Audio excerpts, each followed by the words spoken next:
حدیث میں موجود 7 امور پر عمل پیرا ہونے میں مومن کے لیے عافیت ہے.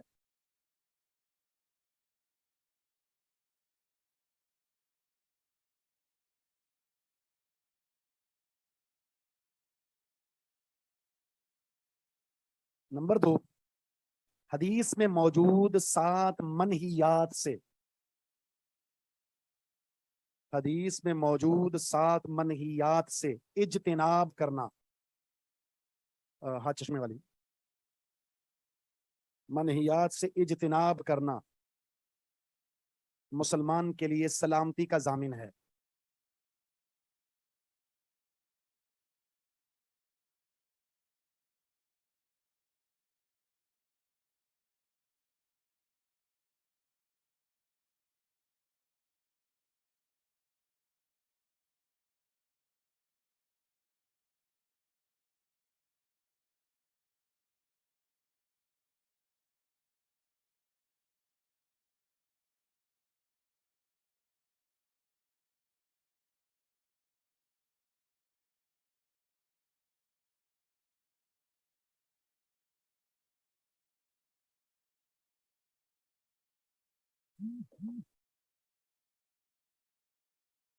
تیسرا مسئلہ لکھیں، اسلام کی تکمیل 2 چیزوں کے ساتھ ہے.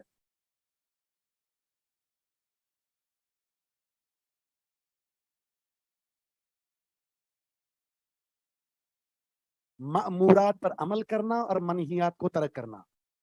مأمورات، مأمور جس چیز کا حکم دیا جاتا ہے اس کو مأمور کہتے ہیں. مأمورات پر عمل کرنا اور منہیات کو ترک کرنا.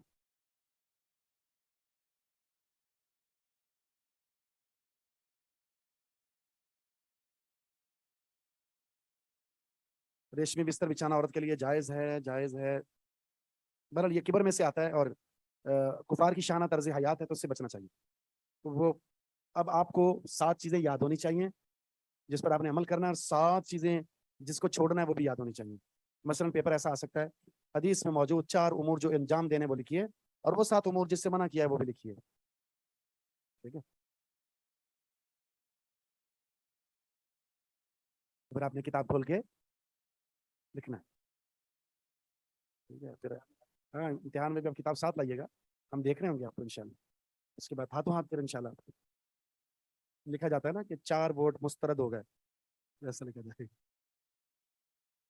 ہاتھوں ہاتھ.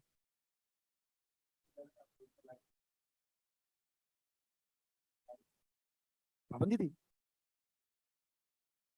اس مرتبہ، پابندی نہیں ہوگی. 389